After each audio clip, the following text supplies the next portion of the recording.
Hey, 1, 2, 3, 1, 2, 3, 4, 5. Am I on or no?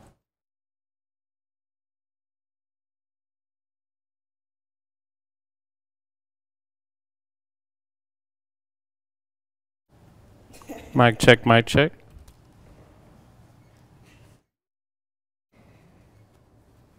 Sorry, can you do your mic check again? Oh, for crying out loud. Were they not listening the first time? Are you listening now? Mic check 1, 2, 3. Mic check 1, 2.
With coverage you can count on, this is Channel 3 Eyewitness News at 11.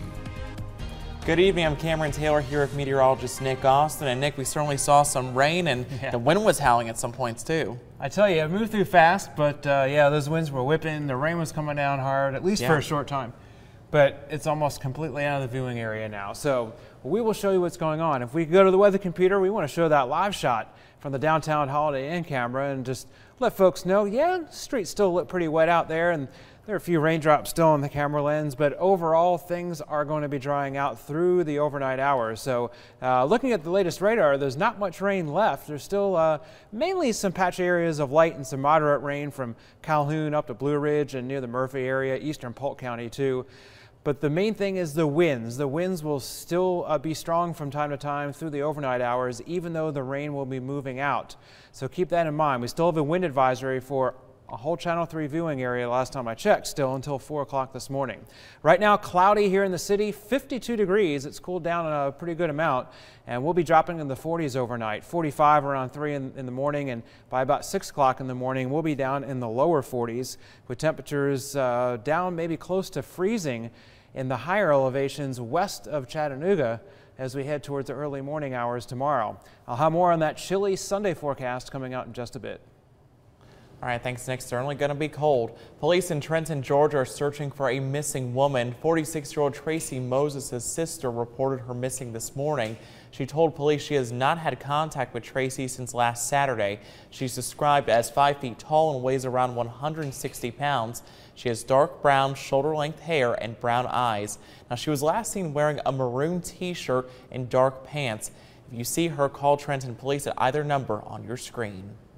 And just into our newsroom, the Georgia State Patrol is working a fatal crash on US 41 in Ringgold. Now, this happened just after 8 o'clock tonight. The vehicle was heading toward I-75 near exit 345, we're told, when it crossed the median in the southbound lanes before going down an embankment, hitting the bottom. One person is dead, according to GSP. We'll continue to update this story as more information becomes available. And Ringgold police are looking for the man seen in these pictures right here. He's wanted for armed robbery at the Walgreens pharmacy on Alabama Highway tonight. This happened after 7:30. He's described as white and is around 45 to 55 years old. He's also between 5'8" and 5'10", weighs around 220 to 230 pounds. If you know who he is, call the Ringgold Police Department. And the SRO at Grundy County High School no longer has access to security footage. Sheriff Clint Schrum told us when the SRO went to his office yesterday, the surveillance monitors were gone. They had been moved to the principal's office. The sheriff says that could impact student safety and his department's emergency response plan. Now, the monitors were eventually returned to the SRO's office, but permission is needed to see the video still. We reached out to the Grundy County Director of Schools for a statement, but have not heard back.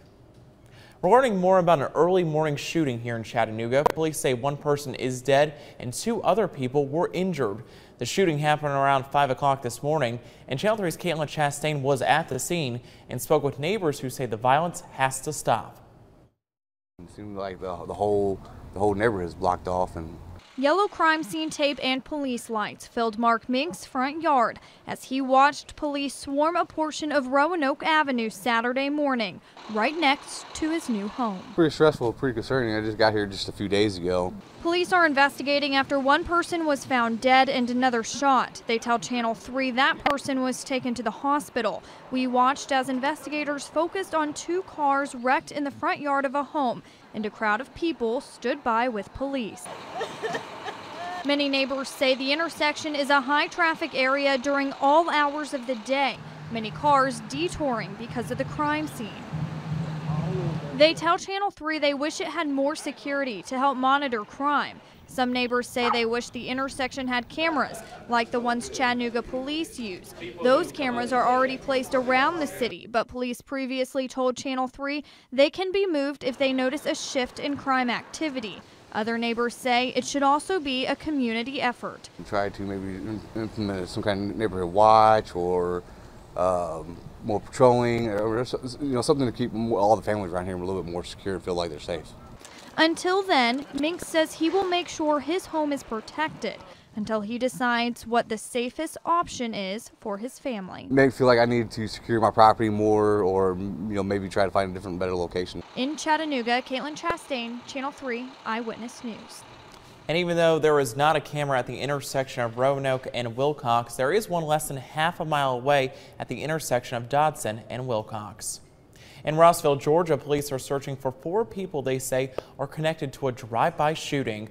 Officers say shots were fired in the direction of a home on Spruce Street today. No one was hurt, but a windshield was shattered by the gunfire. One neighbor says up until today, it's been a quiet neighborhood. If it happened a block away, it could happen right here, and that's just very unnerving to me. We've not had any problems on this street for the 2 years we've been here, and now we've got a drive-by shooting. It's just very, very unnerving, very scary. Eyewitnesses tell police the shots came from a black Ford Taurus that was carrying 4 men. Police are looking for that car. The family of a 5-year-old boy who was killed earlier this year at the Sundial restaurant in Atlanta is suing for negligence. Charlie Holt was killed in April after he was trapped between the rotating portion of the restaurant's floor and wall. That's a space of only about 4 to 5 inches. The lawsuit says the restaurant had no protections to stop children from getting close to a dangerous area or to stop the floor's rotation if a child became trapped. Next here on Eyewitness News at 11, a local church gave away Thanksgiving baskets to help community members celebrate the upcoming holiday.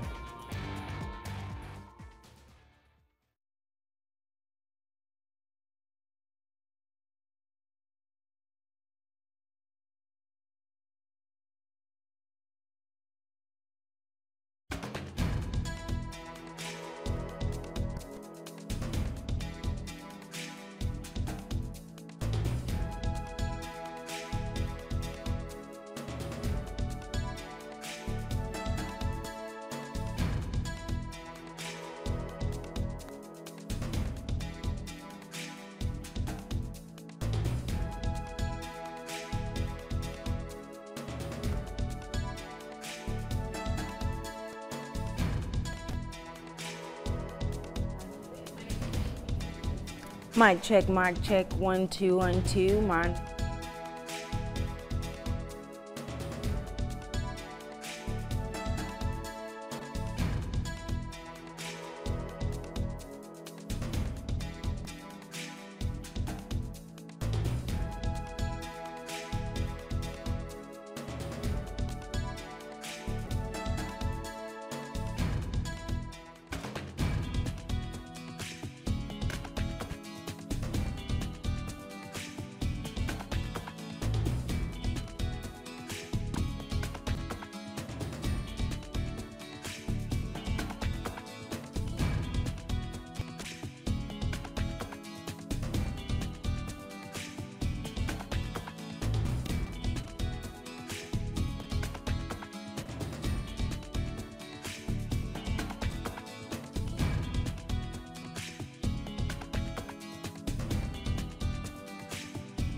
Welcome back. Neighbors from 4 different communities are receiving a helping hand for the holidays.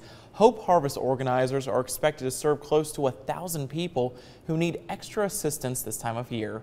And Channel 3's Casey Freeman joins us live in the studio. And Casey, you spoke with 2 people who received help, right?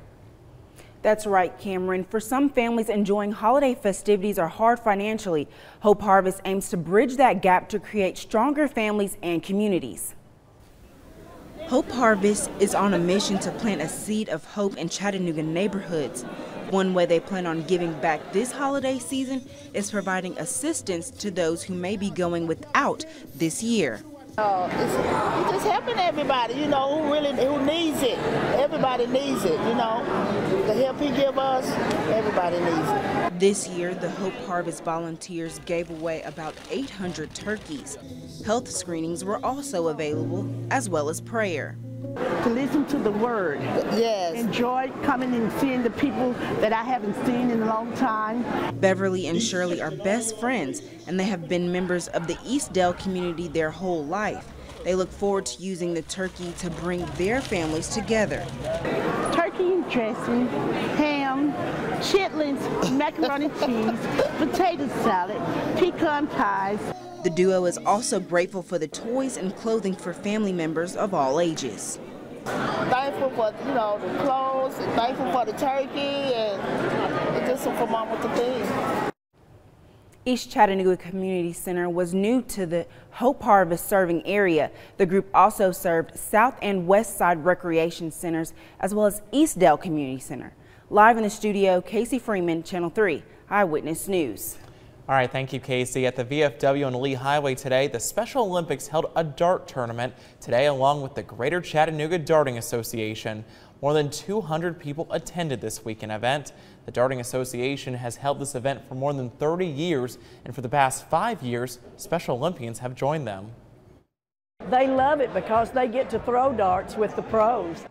Sounds like a lot of fun right there. Money raised this weekend by the Darting Association goes toward the local Special Olympics.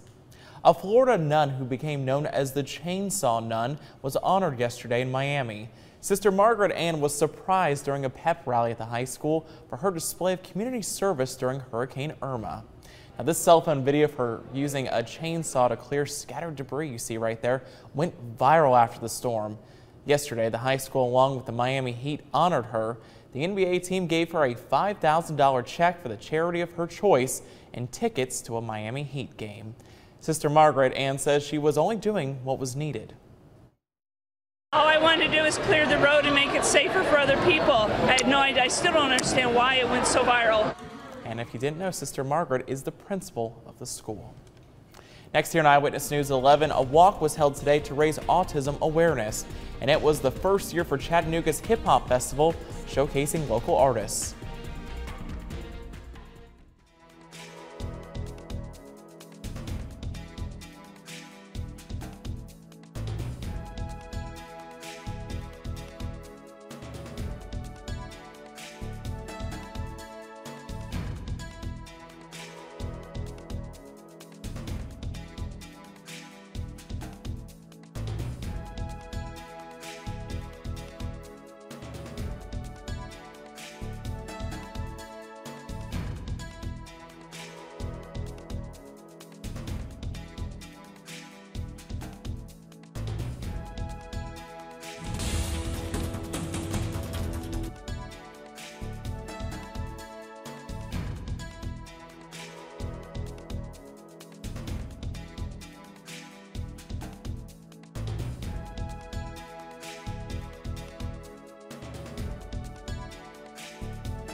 Well, the winds are still pretty strong. Our live shot here from the View Apartments up in the Riz, the camera has been shaking every so often, so especially up in those higher elevations, the winds are going to stay strong through the rest of the night. Even in the valleys, we could see some pretty decent gusts. But the heavy rain is out of the way, and the storm threat for the rest of the night is also gone. Temperatures ranging from the mid-40s at Nashville to the low 50s here in Chattanooga, and we're talking about upper 50s to low 60s right along that front from Montgomery up to Atlanta. So that front's just starting to move to our south and east, with most of us seeing temperatures in the 50s right now. 52 Cleveland, 52 here in the city. It's 57 down in Dalton, but it has cooled off to 48 up in Athens at the McMinn County Airport. And where you see the blue on the map here up on the Cumberland Plateau, we're talking about temperatures that have probably cooled down into the low 40s or maybe even a little bit below 40 already up in parts of Grundy County, especially northern Grundy County. But here's the rain, just some scattered areas of mainly light rain from Murphy down to around Ellijay, Blue Ridge, Georgia, all pushing eastward. It's all moving to the east. So these last few batches of rain will be clear of Murphy and northeast Georgia probably by about midnight or so. So here's the cold front, the clash of the warmer and the milder air and the more humid air that we had during the daytime, and the dry, colder air that's behind it moving in from the west. So along that boundary is where we saw the showers and maybe a few rumbles of thunder. And the winds, the pressure difference between this low pressure along the cold front and the high pressure moving in is pretty strong. So that's why the winds are going to keep up through the rest of the night. But by late tonight, the clouds will be gone and the winds will start to kind of back off and slacken a little bit during the day tomorrow. A lot of sunshine tomorrow, but cold air moving into the Tennessee Valley, and it'll still be breezy off and on through the day. So it is going to feel like a winter day tomorrow as far as temperatures, even though it will be sunny. So especially across the Smokies, there might even be a few just snow flurries in some of the highest elevations out there. It probably won't happen for any of us. But overall tomorrow it's just going to be colder and breezy, but at least the sun will be out. Tomorrow night and heading into the day on Monday, things are looking quiet as well. It'll only get a little bit milder through the week, but temperatures are still going to be pretty cool all Thanksgiving week. 42/100ths of an inch of rain at the airport, and we had a lot of rain totals to see from our sky watchers that were pretty similar. 64 was the high before the rain and the wind got here, the strongest winds at least. 44 was the low earlier this morning. Fort Payne picked up about 6/10. Lafayette down to Calhoun, Georgia, only about 2/10. Fort Mountain had 4/10, as did Ellijay. Right here at Channel 3, we had 3/10. From East Ridge down to Lookout Mountain, about a ½ inch or so. Ringgold, our skywatcher Johnny, also had about a ½ inch. So these are pretty typical across the area. A little heavier out in Terrelltown, where Dave picked up 8/10. Up in 10 Mile, about 4/10. And Cagle to Pikeville, about 4/10 to a ½ inch. So no more rain for the rest of tonight here in the city. It's all out towards the Blue Ridge, and it'll be ending there by midnight. So we're going to see dry weather through the night. The clouds will start breaking apart later tonight, and we're going to cool all the way down to 40 degrees in the city. Up in Grundy County and along the plateau, could get down to about freezing. 49, very chilly tomorrow, breezy, but lots of sunshine, and then down to 30 tomorrow night, below freezing lows tomorrow night. 56 for Monday on your 7-day forecast. We'll stay in the 50s for highs all through Thanksgiving week. Maybe a slight chance of rain on Tuesday, but pretty much dry Thanksgiving week. So Thursday and on Black Friday for your shopping, just dress warmly. Yeah, you're going to need to. Yeah. All right. Thanks, Nick. You bet.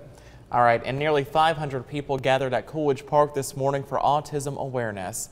More than 24 vendors were on site offering autism-related resources. People raised money as teams or individually for the Chattanooga Autism Center. And all the funds raised support local autism programs. This was the 5th year for the walk. And in other stories that we are following today, Chattanooga held its first ever hip hop festival celebrating the music culture. Now, this festival allowed about 40 different artists to hit the stage to perform their own music. The day-long event also included artist development classes. One of the organizers says this is only the beginning for hip hop in Chattanooga. It's helped a lot of artists with exposure. It's helped a lot of artists kind of get themselves together for shows in the future. The headliner performances are still going on right now at the Chattanooga Choo Choo. And up next in sports, a bowl game was on the line for the Tennessee Volunteers tonight. Jill has the highlights from their game against LSU. Plus, the Chattanooga Mocs close out the 2017 season on a good note. We have all that and more when we come back.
Welcome into sports, everyone. Thanks for staying up late with us.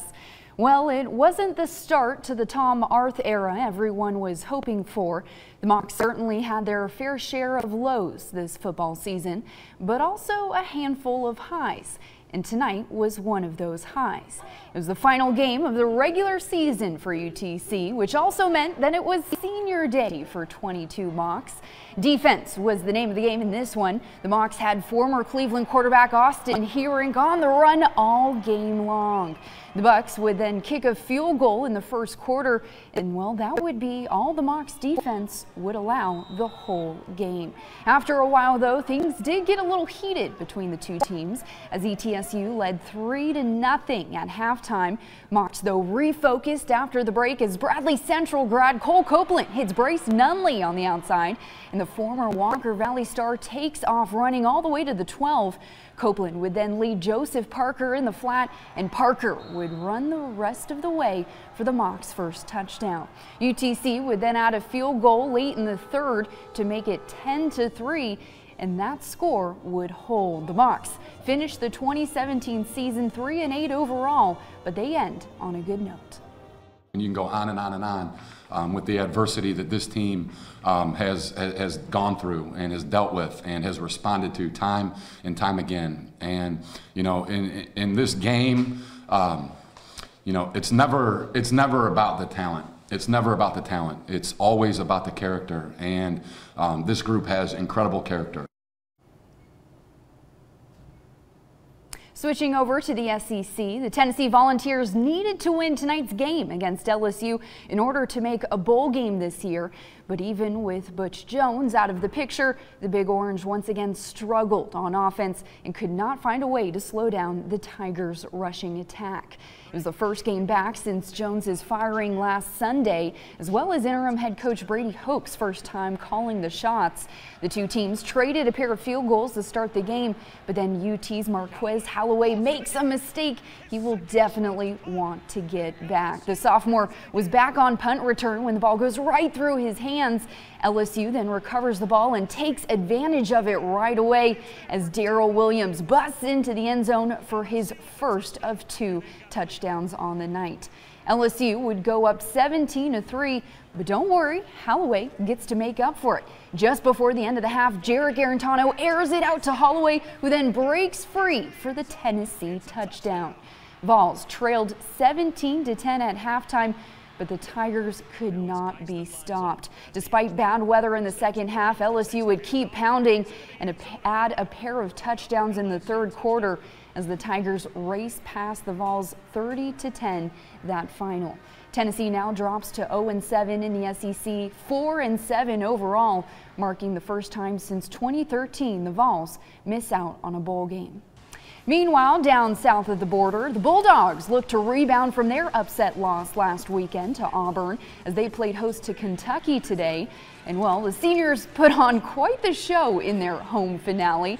After a Nick Chubb rushing touchdown, Georgia takes a 14-6 lead as Jake Fromm hits senior Javon Wims down the middle of the field for the score. The Dogs would then strike again before the break. This time, though, it's senior fullback Sony Michel who breaks loose and runs it all the way in 37 yards. That would mark just his first of 3 touchdowns on the day as number 7 Georgia runs right past Kentucky 42-13. The Bulldogs will now get ready to play Georgia Tech to close out the regular season ahead of their SEC championship game December 2nd. Over in Tuscaloosa, it was another SEC spanking as Alabama rolled past SoCon member Mercer this afternoon, 56-0. They stay perfect at 11-0 on the season. The top-ranked Crimson Tide was an obvious mismatch for the FCS opponent. Quarterback Jalen Hurts led Alabama to touchdowns on each of his 4 possessions, including this 66-yard dime to Calvin Ridley. Next up, it's on to the Iron Bowl for the Crimson Tide. Alabama will travel to Auburn next weekend. Winner moves on to the SEC championship. Over on the hardwood, the Lady Mocs basketball team snapped their 3-game losing streak today, earning their first win of the season against Presbyterian. Chattanooga led for the entire game and maintained its double-digit lead in the fourth quarter, winning 71-51 over the Blue Hose. Sophomore Lakeland Bolden scored a career-high 21 points and was 4 for 7 from the three-point line. Meanwhile, senior Ariana Gilbert scored in double figures for the 4th straight game. Afterwards, head coach Jim Foster was pleased with the improvement of their effort. We played better. I mean, that's what's important. Harder, we were tougher. A 40-minute effort. We haven't had that. We hadn't learned how to do that, and some good things happen. So now the Lady Mocs will host, actually the Lady Mocs are on the road against Indiana Monday. The men will host Alabama State this Monday as well. Oh, that's good to know. And I know some people in this room are looking forward to the Georgia Tech game with Not his me. Georgia Tech tie right there. I was, but I don't know about now. It's going to be tough for your Yellow Jackets. I mean, it's going to be even easier probably for Georgia. Yeah. Georgia Tech couldn't even beat Duke today. I mean, give me a break. So, you know, go Dogs. Never thought I'd say that. But anyway, wow. I'll still watch it anyway. I'm going to support my team, and I'm going to watch that game. But anyway, it is going to dry out overnight. The clouds will be gone by early morning. So lots of sunshine tomorrow, but it's going to feel like a winter day, so bundle up. Temperatures only in the 40s all day, and it will be breezy too, and then warming back to the 50s Thanksgiving week. I didn't hear of any damage reports in our viewing area, so that's good. Okay, good to know. That's it for us. Have a great night.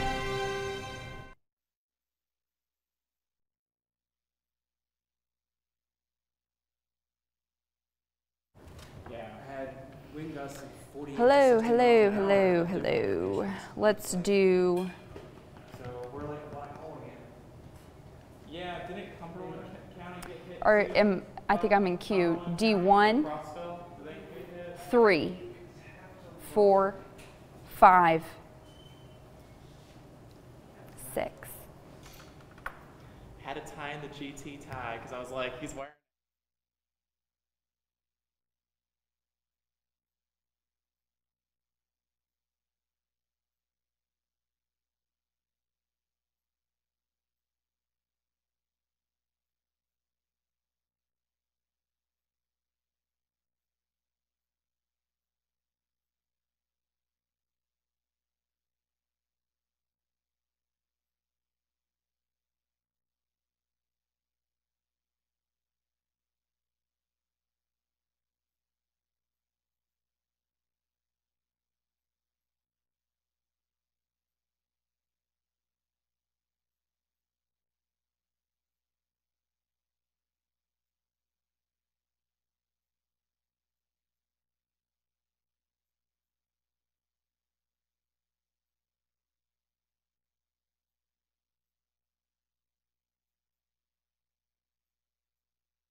Nice, good, wonderful.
It wasn't the start to the Tom Arth era everyone was hoping for.